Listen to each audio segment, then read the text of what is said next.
I have found in my experience that income does not far exceed personal development. Now, sometimes income takes a lucky jump, but sure enough, unless you grow out where it is, it'll usually come back where you are. Life has strange ways. If somebody hands you $1 million, best you become a millionaire quickly, so you get to keep the money. Otherwise, sure enough, it'll disappear. Somebody once said, if you took all the money in the world, divided it up equally among everybody, it would soon all be back in the same pockets. Incredible.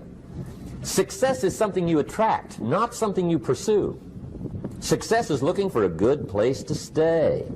So instead of going after it, you work on yourself. Personal development. See, the major question to ask on the job is not what are you getting. The major question to ask on the job is what are you becoming? See, the big question is not what am I getting paid here. The big question is what am I becoming here? Because true happiness is not contained in what you get. Happiness is contained in what you become. So that's our major subject for tonight, personal development.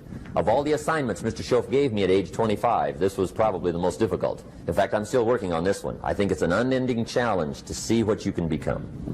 The next subject is called basic laws. And it's good to study the basics. And I call these basics primarily because they come from the Bible. Now, I'm not a theologian or a minister, and that'll be apparent. But Mr. Schoaf taught me that the Bible was a good textbook for ideas and stories and success equations, how to live the better life. I found out that was true. He also taught me that the Bible is as practical as it is spiritual, and I found out that's true. If you look at your bank account and your income and you're not happy, there are several places in the Bible to check to see what the heck's wrong so you can make the changes.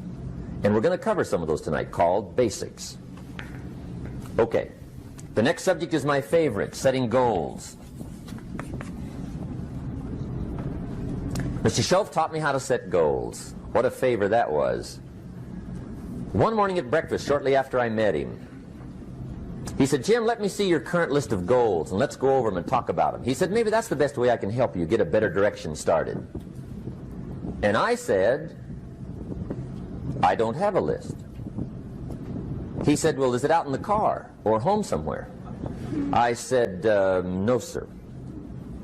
I don't have a list anywhere. He said, well, young man, that's where we got to start. He said, I can tell you right now, if you don't have a list of your goals with you, he said, I can guess your bank balance within a few $100s, which he did. And that got my attention. I said, you mean my bank balance would change if I had a list of goals? He said, drastically. That day I became a willing student how to set goals. And sure enough, learning how to set goals changed my life. And I often wondered why no one had ever taught me how to set goals up until age 25. I went to high school, but if they offered it, I missed it. I went to college for a year, never heard it. I worked for Sears. Really. And to my knowledge, Sears never taught it. Right? How to set goals. So here I am, age 25, married, my family's starting, I've been to college, I'm working, and I still don't know how to set goals. But fortunately, when I was 25, I met the man who taught me how, and it revolutionized my whole life. Economically, socially, personally, it's incredible. So I want to share with you tonight what Mr. Schoaf shared with me, how to set goals. It can be a life changer. Okay. The next subject is the negative part of the seminar. Life is part negative, so we got to talk about the negative. And this subject is called diseases of attitude. Diseases of attitude. There's a lot of things that can wreck your chances to do well. We live in a rather dangerous world, so you got to be not only wise, you got to be careful.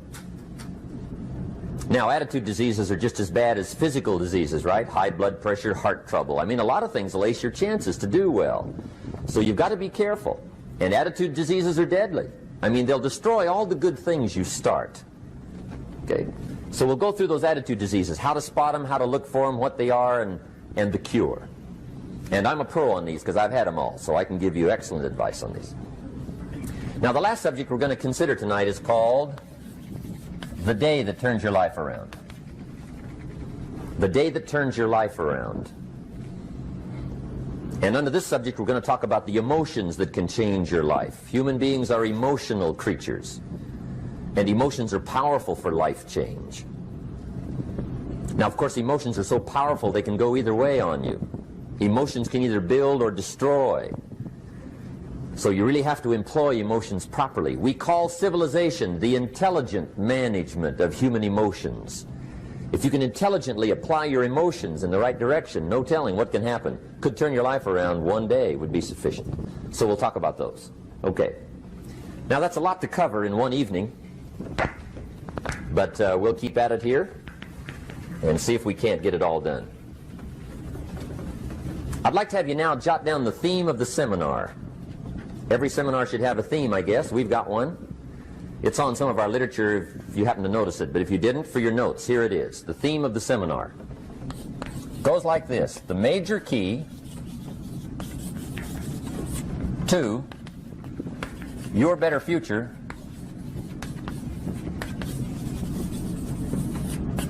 is you. That's the theme of our seminar tonight. The major key to your better future is you. And I'd like to have you underline two words just to give it some added punch. Underline the word major and the word you, so that it reads, the major key to your better future is you. Now, my first suggestion is transfer this to a card or something where you can put it up, where you can see it every day. Preferably put it up where you can see it at the beginning of the day, before you go off to put the day together. This is a good phrase just to glance at, to keep in mind as you're putting the day together. It's called the silent seminar. If you'll just let this talk to you during the day, I found it to be tremendously helpful. The major key to your better future is you. For a big share of my life now, I didn't have this one quite figured out. Among a lot of things I didn't have quite figured out. Many things used to puzzle me back in those early days. I used to wonder why two people could work for the same company, one make twice as much money. Now, see, that used to puzzle me. And maybe they were the same age, graduated from the same school, live in the same community, work for the same company, with the same products and the same services. They've got the same traffic, the same problems, and one makes $1,000 a month, the other one makes $2,000 a month. Now, that was my puzzling question. Why would this long list be the same and the money twice as much? I asked, what's the difference between $1,000 a month and $2,000 a month? And I don't mean $1,000 a month, right? I could figure that out. But what makes the difference? Why would one person do twice as well, 3 times as well? Speaking economically. Now, I know there's more than one way to do well. I understand that. But in this little narrow area called compensation, what's the difference? Well, back then, with my faulty thinking, I'm trying to reason it out. I thought, well, maybe time makes some of the difference, right? Some people do better because they have more time. I used to say, Harold ought to be able to do well. He's got a lot of time. If I had all of Harold's time, I could do well. Now, that's got to be dumb, right? Number one, you can't get somebody else's time. A guy says to me one time, he says, you know, if I had some extra time, I could make some extra money. I said, then forget it. There isn't any extra time. Hey, when the clock strikes 12 midnight, that about wraps it up, right? I mean, you can look around the gongs there for a little more, but it's over. You say to the guy, what are you doing? He says, I'm looking for extra time. See, they'll come and take you away, right? There isn't any more time. Now, if you can't get more time, which you can't, what could you get more of that would make a difference in economic results? And here's the key word. Make it a part of your notes. We're going to consider it tonight. The word is value. And I have a little phrase for your notes. Value makes the difference in results. Value makes the difference. You can't get more time, but you can create more value. Now here's the first lesson of economics. Everybody should learn it from the time they're old enough to understand what a dollar means, how to earn one, how to get one, how to keep one, what to do with it. First lesson of economics. We primarily get paid for value. That's lesson one. Bringing value to the marketplace, that's how you get paid. You don't get paid for the time. I know it takes time to bring value to the marketplace, but you get paid for the value, not the time.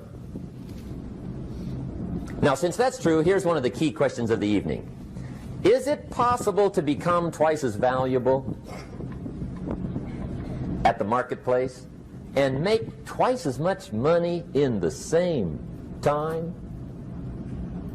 Could you become 3 times as valuable? Make 3 times as much money in the same time? Is that possible?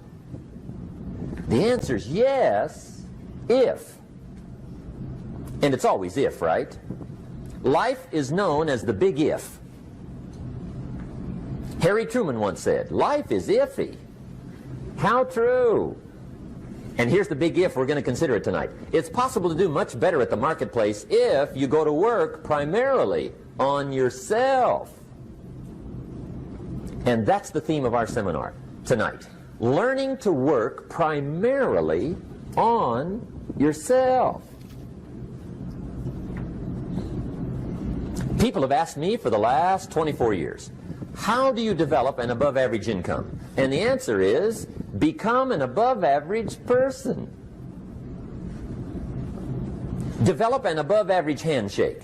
Some people want to be successful, they don't even work on their handshake. As easy as that would be to start on. They let it slide, they don't understand. Develop an above-average smile. Develop an above-average excitement. Develop an above-average interest in other people. Develop an above-average intensity to win. See, that'll change everything. Probably one of the most frustrating experiences in life is looking for an above-average job with above-average pay without becoming an above-average person. It's called frustration.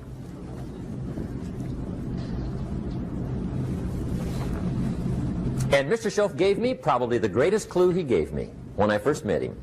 He said, Jim, if you want to be wealthy and happy the rest of your life, just learn this lesson well. He said, learn to work harder on yourself than you do on your job.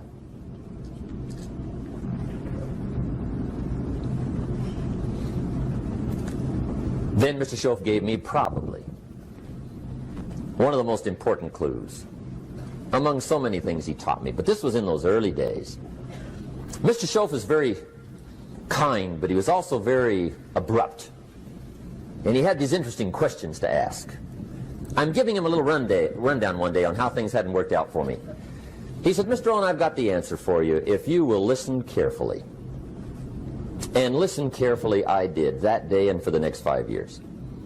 If somebody's wealthy and happy, you gotta listen. He said, Jim, I've only known you a short time. But he said, it's already my honest opinion that for things to change for you, you got to change. That wasn't quite the answer I was looking for. But that's the answer he gave me, and I pass it along to you on this warm summer evening in Anaheim, California, 1981. For things to change for you, you've got to change. Otherwise, it isn't going to change. Before I met Mr. Schoaf, I used to say, I sure hope things will change. Right? That seemed to be my only hope. If it isn't going to change, I'm in serious trouble. And then I discovered it isn't going to change, so I'm in serious trouble.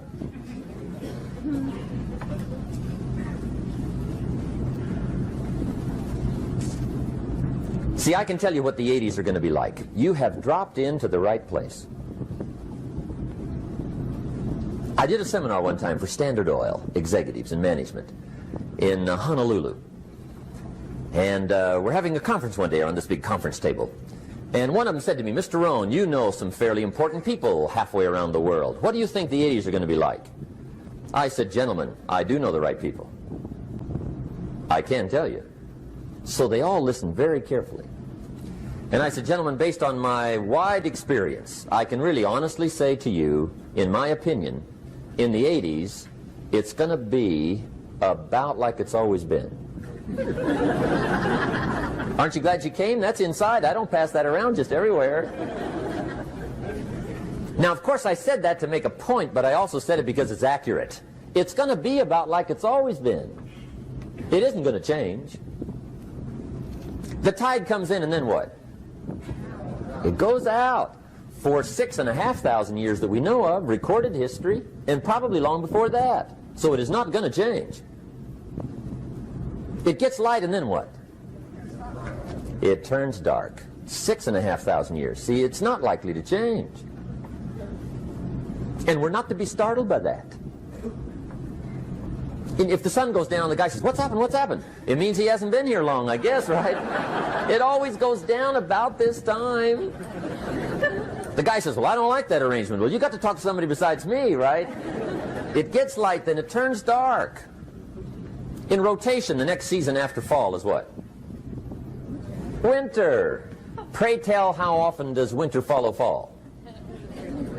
Every year regularly for the last 6,500 that we know of. See, it is not going to change. Now, some winters are long, and some are short, and some are hard, and some are easy, but they always come right after falls. It isn't going to change. Sometimes you can figure it out, sometimes there's no way to figure it out. Sometimes it goes well, sometimes it gets in a knot.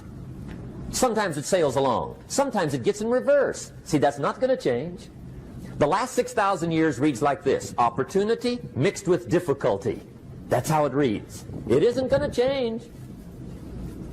The man says, well, if it isn't going to change, how will my life ever change? Answer, when you change.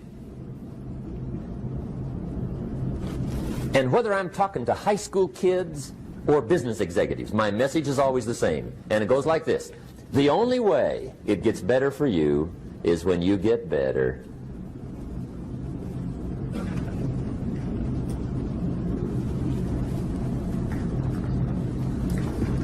Let me give you the 4 major lessons in life to learn. Here's 4 majors. It's good to study the majors. In our weekend seminar we teach. Some people don't do well because they major in minor things. You've got to be on the lookout. At the end of every week, end of every month, you've got to check, make sure you're not spending major time on minor things. Okay, we go through that whole series. Majors and minors. Now, let me give you 2 phrases before we get to the 4 majors. This will set it up and you'll see where I'm going. 2 key phrases for your notes. Here's the first one. Life and business is like the changing seasons. That's the first phrase. Life and business is like the changing seasons. One of the best ways to describe life, it's like the seasons. Frank Sinatra sings, life is like the seasons. Now here's the second phrase. Very important. You cannot change the seasons, but you can change yourself. You can't change the seasons, but you can change yourself. And see, that's how life gets better for you, not by chance, but by change. Now, here's the 4 major lessons in life to learn. I've got my first book finished. Came out a couple of weeks ago. This is in it. The 4 major lessons in life to learn. Here they are. Number 1, learn how to handle the winters. That's lesson 1. They come right after falls with regularity. Some are long and some are short and some are hard and some are easy, but they keep coming. You must learn to handle the nights. They come right after days. You must learn to handle difficulty. It comes right after opportunity. You must learn to handle recessions. They always follow progressions. For the last 6,000. See, it isn't going to change. The lesson you must learn is how to handle it. And there's all kinds of winters, right? The winter when you can't figure it out. The winter when it all goes smash. The winter when it turns belly up. The winter when it won't work, when you've run out of money and you've got a broken heart. See, those are winter times. There's all kinds. Economic winters, social winters, personal winters. When your heart is smashed in 1,000 pieces and the nights are unusually long, your prayers seem to go no higher than your head. It's wintertime. Barbara Streisand sings, "It used to be so natural to talk about forever, but used to be's don't count anymore. They just lay on the floor till we sweep them away. You don't sing me love songs, and you don't say you need me, and you don't bring me flowers anymore." A song of winter. But see, the disappointments come. Those are normal. That's part of life. But the question is, how do you handle it? How do you handle the coming winters and the disappointments and the down times? Well, you can't get rid of January by tearing it off the calendar. But here's what you can do. You can get stronger, you can get wiser, and you can get better. The winters won't change, but you can. And that's how life changes for you. See, before I understood, when it was winter, I used to wish it was summer. I didn't understand. When it was hard, I used to wish it was easy. I didn't know. And then Mr. Schoaf gave me a part of his very unique philosophy when he said, "Don't wish it was easier, wish you were better." See, that triggered my whole life change. Don't wish for less problems. Wish for more skills. Don't wish for less challenge. Wish for more wisdom. That's the key. So that's lesson 1. Learn how to handle the winters. Here's lesson 2. Learn how to take advantage of the spring. That's the second one. Spring is called opportunity. And spring follows winter. What a great place for it. If you were going to put it somewhere, that'd be the place to put it, right after winter. And pray tell, how often does spring follow winter? Every year with regularity, 6,000. You can almost count on it. See, opportunity always comes. Days follow nights. Isn't that terrific? Opportunity follows difficulty. But here's what you must learn to do. Underline these 2 words in that key phrase. Take advantage. Underline those 2. You must learn to take advantage of the spring. See, just because spring rolls around is no sign you're going to look good come fall. You got to do something with it.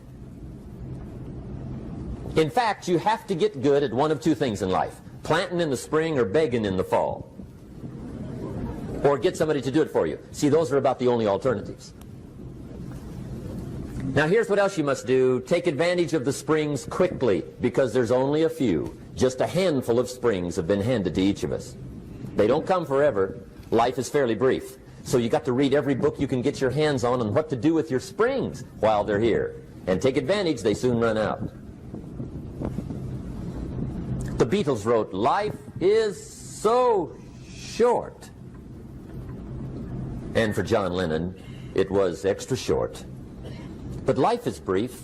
Elton John sings, "She lived her life like a candle in the wind." It's brief. So whatever you're going to do with your life, you got to get at it. Don't just let the springs pass. Here's the third major lesson in life to learn. Learn how to protect your crops all summer. You got to take care of what you start. Sure enough, as soon as you've planted your garden in the spring, the busy bugs and the noxious weeds are out to take it. And here's the next bit of truth. They will take it unless you prevent it. And that's the third major skill to learn. You've got to learn to prevent the intruder from taking all the good you start. It's one of the challenges. Here's 2 key phrases under number 3. First one, all good will be attacked. on this planet. Maybe not the next one we get to, but on this one, all good will be attacked. Every garden will be invaded. Not to think so is naive. And here's the second phrase. All values must be defended. Political values, social values, community values, family values, marriage values, friendship values, business values. Every garden must be tended all summer. Third major lesson. Now here's number 4. Fourth major lesson in life to learn. Learn how to reap in the fall without complaint. Learn to reap come harvest time without complaint. Take full responsibility for what happens to you.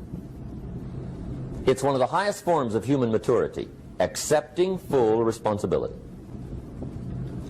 It's the day you know you've passed from childhood to adulthood, the day you accept full responsibility. And another note, learn to reap in the fall without apology. Without apology if you do well, and without complaint if you don't. That's maturity. I used to have that long list of reasons why I wasn't doing well. To explain. You got to explain, right? Otherwise you're going to look bad. I used to have this funny list called Reasons for Not Looking Good.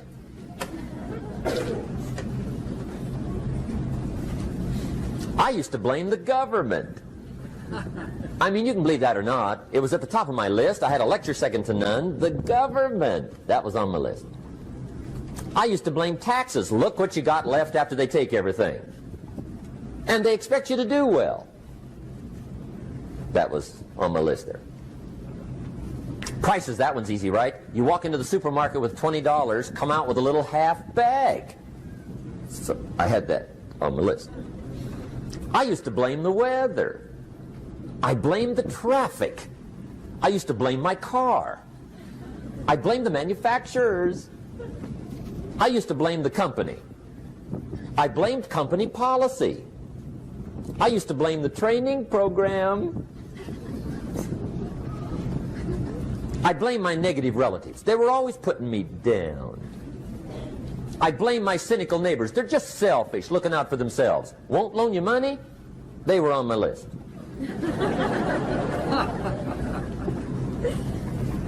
I used to blame the economy. I blamed the community. That's a pretty good list for not doing well, isn't it? I thought it was good. I'll never forget one day, Mr. Schoaf was very kind, but he was also very blunt, and this was no exception. And I'm glad he was blunt. There's a lot of things I'd have missed if he hadn't have been blunt.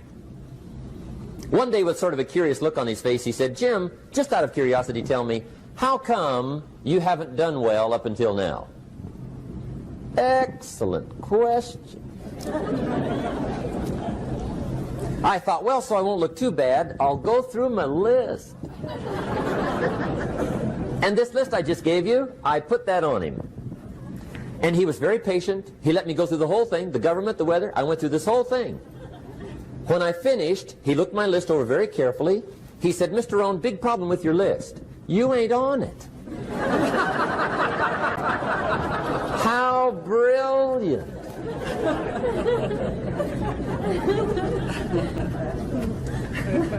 When I went to work for him a few months later, I learned very quickly to tear up my list, reasons for not doing well, and I threw it away. And I got me a fresh piece of paper. And I put one word on it. Me. There's a black heritage spiritual that says, "It's not my mother nor my father, nor my brother nor my sister, but it's me, oh Lord, standing in the need of prayer." See, I used to blame everything outside. And then let me give you a little philosophy that helped turn my life around. For your notes, here it is. It's not what happens that determines the quality or the quantity of your life. It's not what happens. And the reason is because what happens to about everybody. No different. The sun went down on all of us last night. A common event, a happening. And I found out that the same things can happen to two different people. One gets rich and one stays poor. Why is that? It's because it's not what happens, but rather it's what you do that changes everything. So that's a key phrase. It's not what happens, it's what you do. What happens is about the same. You might put that in parentheses here. Same. What people do, that's what's different. Anything can happen, right? Everything can happen. I've heard all the stories. I've been one of the stories. Hey, we could all tell stories all night long, right? Happenings. Anything can happen. Have you heard of Murphy's Laws? Anybody here heard of Murphy's Laws? Okay, most of you have. Murph had these laws. One of them was, if anything can go wrong, it will. That's one of Murphy's Laws. He was not one of the great positive speakers of the day. But anyway, it's still true though, right? Anything can go wrong, everything can go wrong. For sure. I've fallen out of the sky so many times. Once to the tune of a couple of million. Devastating. Took me a while to survive that one. Now, it wasn't all that much, but it was all I had. Right? I mean, that's when it's much, right? When it's all you got. If you got 3, 2 go, you got 1 left. You ain't looking that bad. But when it all goes. Has anybody been there when it all went? Anybody? Come on, the rest of you liars. Go ahead. Hey, we've all been there, right? When it all went. Of course, it used to be a long time ago, right? When you ran out of money, got to 0, you were all through. Heck, now you can whistle right on by 0, right? I mean, they will bury you. That's what they will do.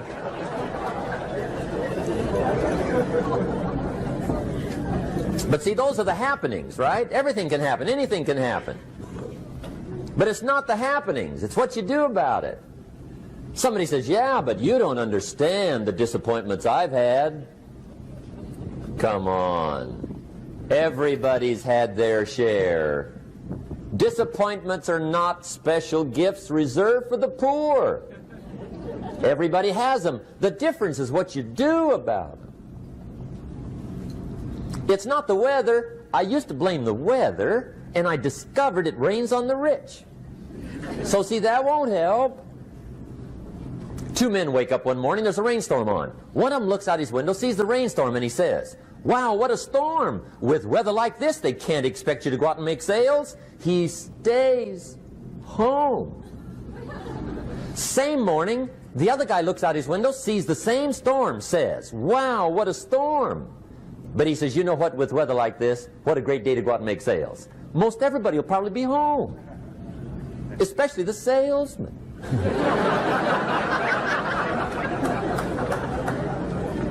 See, that's the difference in how your life works out. It's not what happens, it's what you do. So here's one of the key questions of the evening. Starting tomorrow, what are you going to do that'll make a change in your life's direction? Good question. What are you going to do starting tomorrow that'll make a difference? Now see, if you don't do something starting tomorrow that'll make a difference, guess what? It's gonna be the same. And see, that way you can guess what the next 5 years are going to be like. Look at the last 5.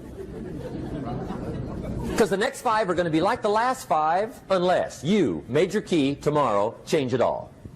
Or change a little, or change something, or don't change. It's choice time. You can do whatever you want. But it's nice to know any day you wish you can change your whole life. What can you do starting tomorrow that'll make a difference? Good question. What can you do with economic chaos, massive disappointment? What can you do with a broken heart? What can you do when it won't work? Good question. So if I had a word with you tonight, one-on-one, just you and me, I think my personal advice to you would be, This year, 1981, reach down inside of you and come up with some more of those remarkable human gifts. They're there, waiting to be utilized. And then change anything for you you want to change.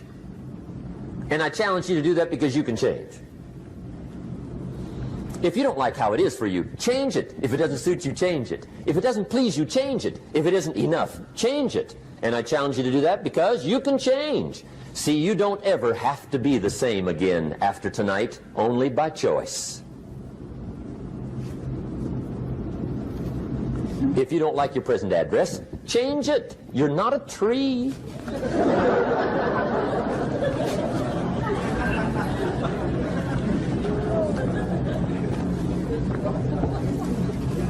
Now, let me give you 3 steps to personal development. Let's get down to the nitty-gritty.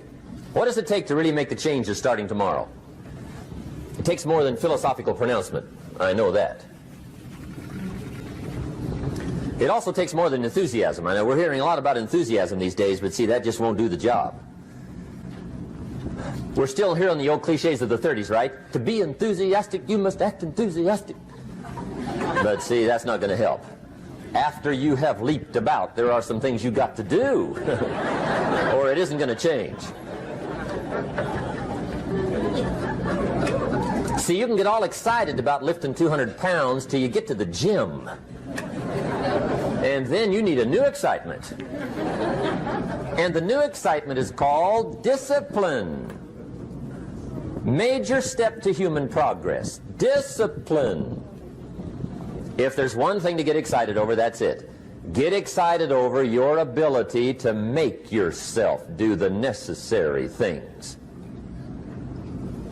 What could you make yourself do starting tomorrow that would change it all? No telling. Now, see, that's exciting. On any given day, you can massively change the direction of your life. Murder is a clear example that any one person on any given day can forever alter the course of their life. It just happens to be a negative act. But just as sure as you can commit a negative act, you can also commit a positive act and forever alter your life whenever you wish. Now that's exciting. And whatever that act might be that changes your life. The guy finally takes a shotgun to his car and blows out every window, destroys every tire, puts 100 rounds in this shabby old thing. And he says, I have driven this embarrassing thing for the last time. And not only will I never drive it again, nobody else will ever drive it again. And he lets that shuddering thing stand there for a while as a monument to the day he said, today my life changes. Now who can do that? Anybody. When can you do it? Whatever day you pick.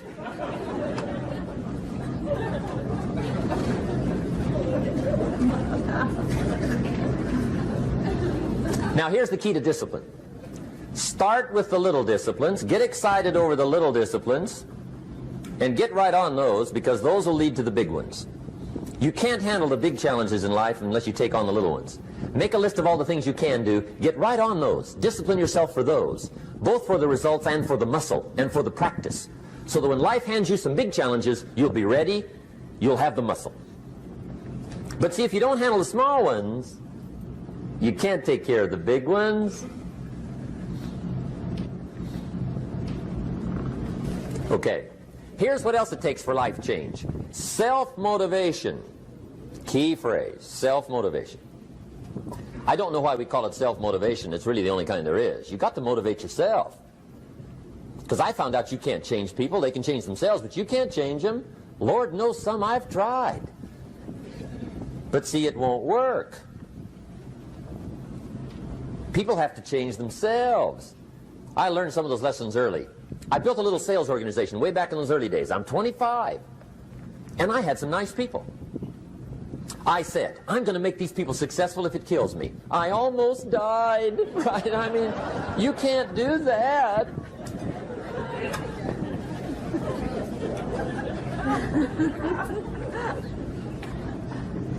See, I've discovered this. Good people are not trained, they're found. You find good people. You don't make them good, you find them good. Training really is for the purpose of finding good people. You don't need much instruction for a good person. But too much training probably means you got the wrong people.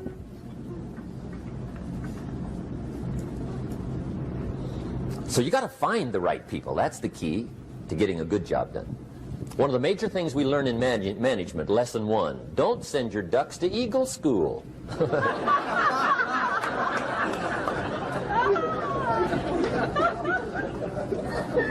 Because it won't help. I mean, I'm telling you, it won't help, no matter how good your school is. And the little eagle badge and little eagle hat, I'm telling you, it won't help. It won't help. You can tell whether your school's done any good, right, is when it's over, right? The duck goes for his first rabbit and makes him a friend. You say, no, no, no. Anyway, so it takes self-motivation to really alter your life. And you don't want to give self-motivation away to somebody else and make it somebody else motivating you. The guy says, boy, if somebody just come by and turn me on. What if they don't show up? Right? See, you got to have a better plan for your life. Okay. Now, if you're excited and you're ready to change, let me give you 3 steps to start life change that can change your life, your personality, your lifestyle, everything can change. Here's the steps. Number 1, find out how things work. The first key to doing better is find out. To change your life, really, you need ideas. There isn't anything an idea can't change. And Schoaf taught me the major problem is lack of an idea, not a problem. At first I didn't have any money. I said to Mr. Schoaf, I don't have any money. He said, that's not a problem. Now see, up until then I always thought it was. Right? I was confused. He said, no, no, the problem is lack of an idea on how to create money and wealth. It isn't lack of money, it's lack of ideas. So if you get the ideas, see, you can change anything. Now to get ideas, you need a constant study of finding out. Now, Schoaf also said, when you find out something that works, put the information in your journal. Don't use your head for a filing cabinet. Put it in your journal so that you can do the next best thing. Repetition, repetition, repetition. Go over it. And if you repeat it, go over it, sure enough, someday, some mysterious day, the idea takes root, starts to grow, and shows up in your bank account, and your dress, and your personality, and your lifestyle. But capture the ideas in your journal. Find out how things work. Schoaf gave me this word for my life change. He said, study. Great word. If you wish to be successful, study success. If you wish to be happy, study happiness. If you wish to be wealthy, study wealth. Don't leave it to chance. Make it a study. Some people just go through the day with their fingers crossed. See, that won't do it. You've got to study the things that can change your economic, social, spiritual, personal life. Now, here's a qualifying phrase. And we'll have several of these qualifying phrases throughout the seminar. Here's the first one. You may not be able to do all you find out. I understand that. You may not be able to do all you find out, but you should find out all you can do. See, you don't want to wind up at the end of your life and discover that you've lived only 1/10 of it. And the other 9/10 went down the drain. Not for lack of opportunity, for lack of information. So that's number 1, find out how things work. Now here's the best human virtue for finding out, curiosity. Make a note of that. Curiosity. Be curious. You might add a word to it that'll help. Childish curiosity.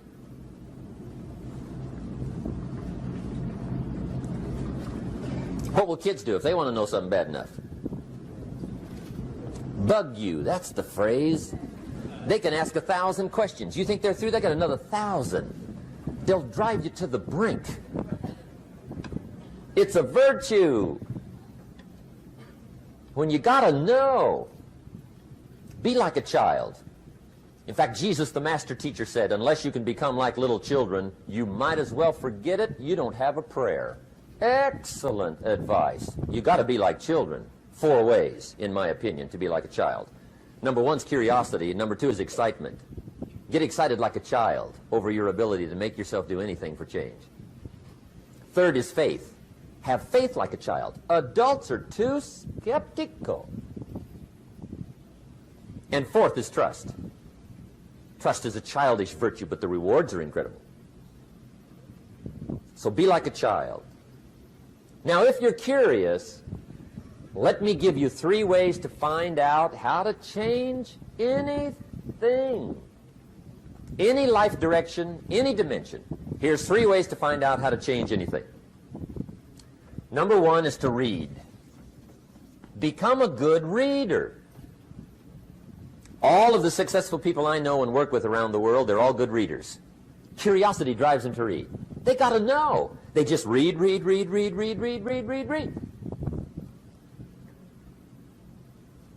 Become a good reader. Now, that's my opinion. Listen to the other lecturers, and listen to me, and make up your own mind. Don't be a follower. Be a student. Okay? I say, really, for life change, you got to read. One way to learn is from your own experiences, but another way to learn is from other people's experiences. See, one book might save you 5 years if you read it. Did you know there's books on how to be stronger, more decisive, be a speaker, be a leader, have a better effect on other people, develop your personality? Did you know there's books on that? And people don't read them? How would you explain that? And they can read? Did you know that hundreds of successful people have written their stories in books and they wrote down how they did it and people don't read it? How would you explain that? The guy's busy, I guess. You know, you get tied up. The guy says, well, yeah, you work where I work. By the time you struggle home, it's late. You got to eat a bite of supper, watch a little TV, get to bed. You can't sit up half the night reading. And the guy's behind on his car payment. Good worker, hard worker, sincere. But you got to be better than sincere and work hard. Otherwise, at the end of your life, you'll wind up cold, stony broke. You got to be better than a good worker. You got to be a good reader. The whole world is governed by laws. The universe, in fact. Laws. We call it the law of electricity. We call it the law of gravity. There's mathematical laws. There's physical laws. Speed and velocity laws. Agricultural laws. There's all kinds of laws. Now that we find ourselves on the spinning planet, you just have to learn what I call the setup. Learn the setup. Life's setup. Now, we didn't set it up, but we're here, so you got to learn it. And we should learn the setup for 2 basic reasons. Number 1, to keep from getting hurt. It's one of the major reasons for learning, so you won't get hurt. See, economically, socially, personally, you can get hurt just not knowing. Ignorance is not bliss. Ignorance is poverty. Ignorance is tragedy. You got to know, or you're going to get hurt.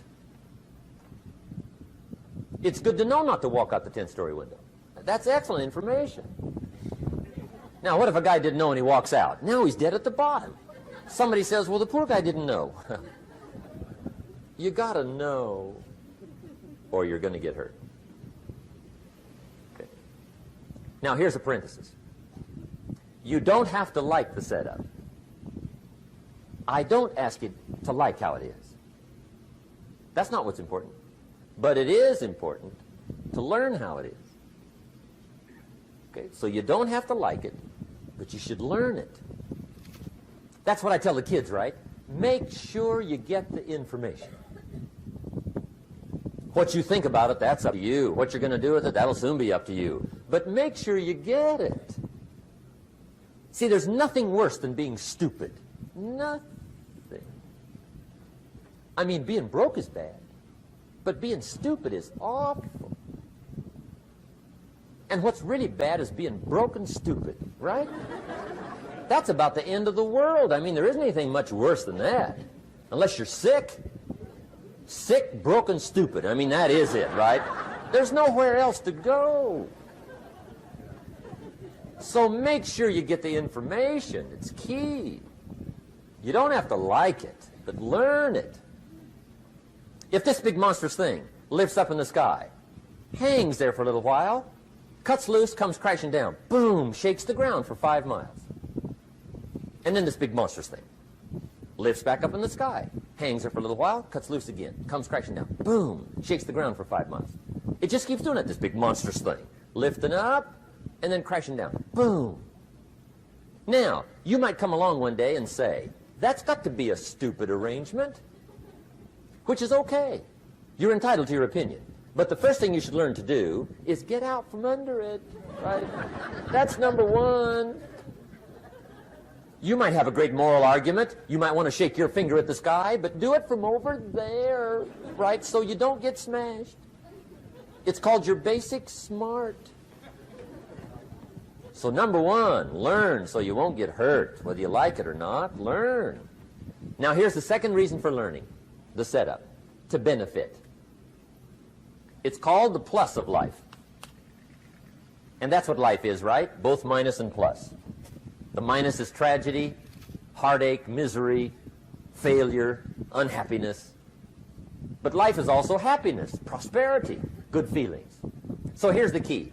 Learn to get on the good side of the way things work.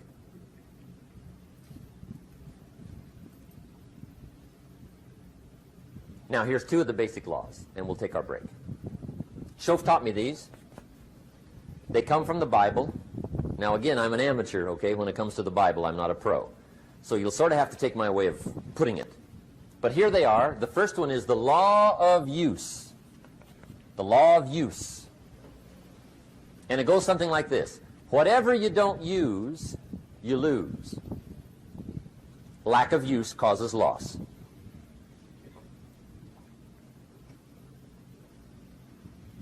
On this planet, maybe not the next one, but on this one, if you tie your arm to your body, leave it there long enough, you'll never use it again. It's over for the arm. Now, it may not be over, but it's over for the arm. The only way to keep the use of this arm is what? Keep using it. If you quit, you lose automatically. They don't bring it up for a vote. You lose automatically when you quit. Now, the same thing that goes for your arm goes for your brain, mentality. The same thing goes for all the human virtues. Ambition, unused, declines. Strong feelings, unused, diminish. It doesn't grow, it diminishes. Faith, unused, decreases. It's a law. Vitality, unused, diminishes. Energy, unused, decreases. The guy says, well, I'm going to save up my energy. You can't do that. That's like trying to save today, put it on the end of the year. See, you can't do that. They'll come take you away. If you don't use today, what? It's lost. The guy says, well, I'll work twice as hard tomorrow to make up for it. See, that's foolish. You could have done that anyway. Today, unused is lost. A talent unused is lost. An ability unused is lost. So here's one of the key expressions of the evening. Take a new inventory of yourself.